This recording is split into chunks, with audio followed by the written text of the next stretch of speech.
Hey everyone, welcome inside Eric and I's home. Behind us, as you can see, we have an empty wall. So we're going to actually put in some cabinetry to build a coffee bar. So let's go do this. So this is the empty wall that we have. It's about 90 inches wide.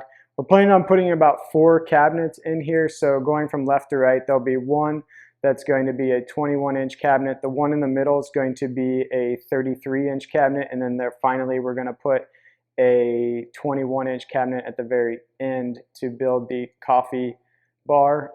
We wanted to put it over here because to the left is actually our kitchen, and this is kind of just wasted space off the kitchen. So we kind of wanted to actually expand the kitchen a little bit, give us a coffee bar because we both enjoy coffee, and just gives us a spot to kind of just house all of our coffee products. So first things first is we're actually going to dry fit the 3 cabinets that we have. Like I mentioned before, we're going to put the 21 to the right, a 33 in the middle, and then another 21 on the left.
Now that we have the cabinets dry fitted, now we're going to take the baseboards off.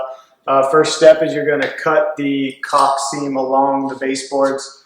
And then after you do that, you're going to grab your reciprocating or your oscillating tool and just have a wood attachment on the top to be able to cut a straight line so that you only cut the baseboard the length of your cabinets. Make sure you measure the back of the cabinets because the front of the cabinets are going to be a little longer than what the back of the cabinets are going to be, so that you make sure that you have the exact length that they're going to be.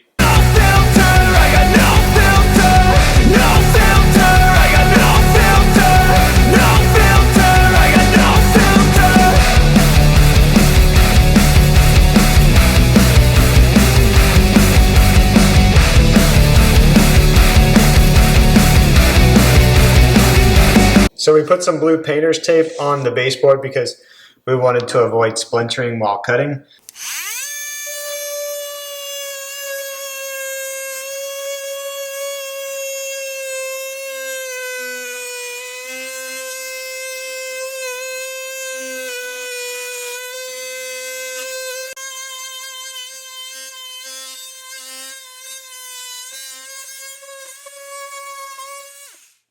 So to break the caulk off the baseboard, I usually use the 1-inch putty knife is usually my favorite, but you can also use a 2.5-inch or a 6-inch putty knife. The 6-inch is actually good once you started going down because you can kind of sneak it back in here to help you pry it as you're going through with your 1-inch and working your way down the baseboard.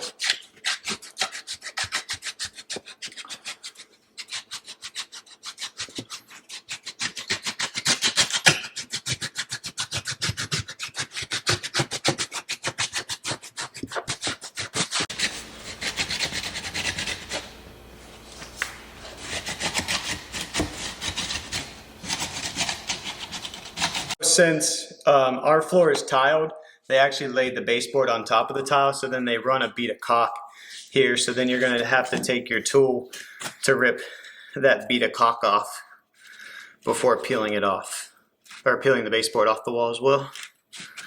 And this one's going to be a little more difficult because it's tight through there, so your tool might get stuck and you might have to back out some of this caulk that they like to throw a lot in there to make it look nice. As you can see, once you get started, you usually can just peel it away, and then if not, you just come back through like you did above and just run your 1 inch down, and then this should be able just to scrape right off behind the fact. And then this way it gives you some leverage to be able to pull the baseboard off. So once you've kind of got some of the caulk to give you some more leeway, you just want to take this 2.5 inch putty knife, because it's pretty stiff, and usually the 1 inch putty knife's real stiff, and you usually can just push them in there to be able to get to the baseboard. You can also use a pry bar, but we're trying to be delicate with the wall, because if you use the pry bar too hard, you'll put a hole in the wall. So we've been trying to do this a little more careful, because we didn't want to damage the wall behind the cabinets. So we've been trying to do it just delicately as possible. And once you get it there, you can just now work your way back and just pry it out, and just use either your hands, or you can use the putty knives as well to pry it away from the wall. Voice starts feeling like a waiter, scraping my mind against a cheese grater. Before you go, sir, you have to sign a waiver. That's alright, I'm aware of the danger. You wanna get away, you better get in line. So now that the baseboard's removed, you're going to have some leftover caulk on the wall and also on the tile. So what you're going to want to come back through is you either take your knife and you're going to run it and just kind of scrape off that excess and clean up, or you can just take your putty knife and run your putty knife on the tile to get it up as well. Usually the putty knife goes a little quicker than the X-Acto knife, but I also know that they kind of put it on there really thick and really hard. So you're going to want to just clean that up, and then also you're going to want to try to make sure you get all these, you'll see here, there's these nails that are put on from the baseboard. I think they're just 18 gauge brad nails that they put in the baseboard. So you're just going to come back through and just make sure you get all those off, and just clean up the drywall as well before installing the cabinets. When you want to come take these 18 gauge brad nails out, I just take some jaw clamps and just grab a hold of it and just tilt backwards, and it comes right out. So now that we got the baseboards taken off, we decided to dry fit this cabinet because there is another baseboard over here. So we want to take this baseboard off because we want the cabinet to sit flush to the wall. So we're going to dry fit this so we can mark where this cabinet actually sits, and then so that it dry fits the wall. Also, we wanted to put this here because we actually have an electrical outlet behind here that we're going to cut a hole in the back of this cabinet so that we can access that electrical. So that's why we kind of just dry fitted this so that we could do the next step here. So now we're just going to do the same steps that we did before about taking off the baseboard. So we dry fitted the cabinet. We just moved it back out because we marked where the cabinet is going to sit. So I'm just going to take my oscillating tool here, cut the baseboard so then we can just pry this one off, and then be able to dry fit it one more time so then we can measure for where the outlet's going to sit, so then we can cut that in the back of the cabinet. So now that we dry fitted it, it's nice and snug to the wall after removing the baseboard. So now we dry fitted it one more time so we can make sure it fits in there, and then also we want to make sure we got our measurement perfect for where we're going to cut out the back of the cabinet so that we can access the electrical. Scraping my mind against a cheese grater. Before you go, sir, you have to sign a waiver. That's alright, I'm aware of the danger. You wanna get away, you better get in line. Won't go another day of wasting any time. I've got a lot to say, can't hold it in this time. Got no filter, I got no filter. No filter, I got no filter. No filter, I got no filter. No filter, I got no filter. No filter, I got no filter.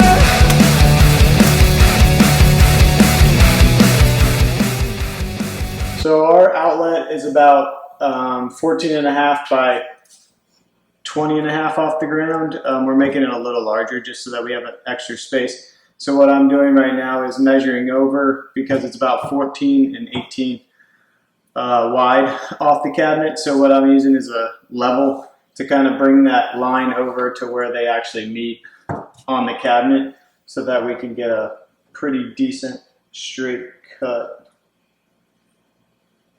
here. And then I usually just use a straight edge just to kind of get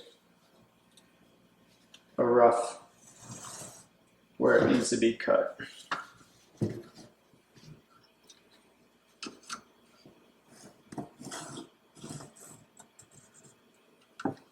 So that's exactly where this is going to get cut out.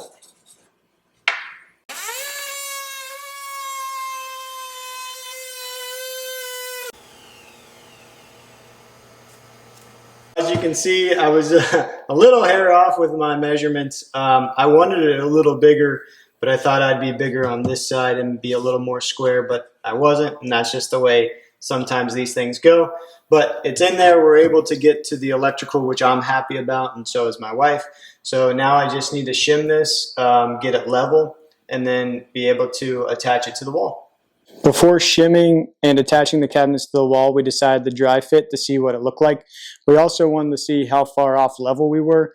So when we look at it, we're just a smidge off to the right. So we need to bring the right side up of the cabinets just a tad. So we'll shim those. But the next step is going to be finding where the stud placements are. So to find the studs, I'm using this Viva Real stud finder. You can pick this up on Amazon. As of today of the recording of this, it's about $15.99. I've seen stud finders run from about $15.99. This one's pretty good for inexpensiveness, but I've seen them run all the way up to like $75. But usually just the $20 one would work perfect. This one's actually really good for the price point. To find the stud placement for this specific model, you're going to slide it over to the stud, and then you're going to place it against the wall. I'm going to place it upside down because I'm going to make a mark on the wall where the stud placement actually is, and then you press the button on the side of this model. It'll light up, and then once it beeps, then you're just going to run it along the wall until it finds a stud, and hopefully we'll find one here soon. And then it'll beep at you once you're at the center of the stud. So it's telling me to keep going to the left. So right there's the center of the stud, and then I'm going to mark a spot right there. Once we found all of our stud placements, we only actually had 4 of them on this wall. So now we're going to take the cabinets out and then go ahead and start from left to right and attach this cabinet, shim it to make sure it's plumb.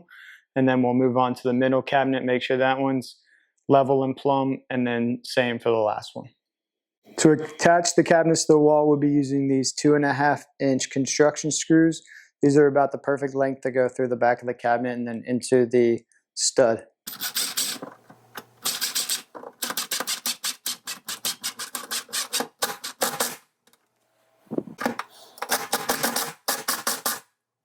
To attach the front of the cabinets, I drilled just a simple pilot hole. This is important because you want it to be right in the middle so that you don't split this piece of wood since it's very small. And you want to make sure you go in straight.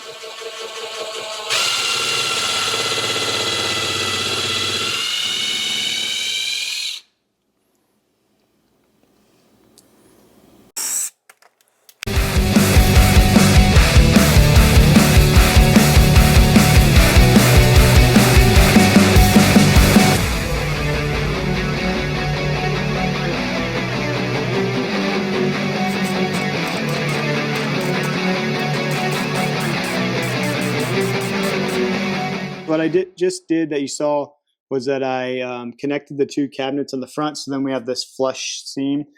This allows the cabinets from not like moving side to side since we just put them into the back of the wall. So I just ran 2 of the 2.5-inch construction screws between those 2. These work because these pieces are about 1.5 inch long, so these ones will be perfect length to tie these 2 together. Now that we got the cabinets installed, we're going to attach the toe kick that goes along the bottom, which is going to be like a 1/8 piece of just like MDF that we have. And then we're going to hire professionals to put the granite on top here, just because it's too heavy for me to install, and I don't want Erica to be helping me install that. And then once we get the granite installed, then we'll come back and fix these gaps that we have with some trim molding that we have as well. And then there's going to be some over here that we're going to have to put just because of the gappage against the wall. This is the piece of 1/8 inch toe kickboard that we're going to put underneath the cabinet, and then we're just going to measure it from the baseboard all the way down to this side, and then we're going to cut it off. It should be about, I think, about 75 or 76 inches, and then we're going to attach it with 1/2 inch brad nails. And you don't need that many, just because it's just going to be up underneath the cabinet. It just kind of hides the MDF wood that was used for the cabinet builder. So then it just makes it aesthetically pleasing. We set this kickboard up against the cabinet, so we're just going to run a line to go cut it.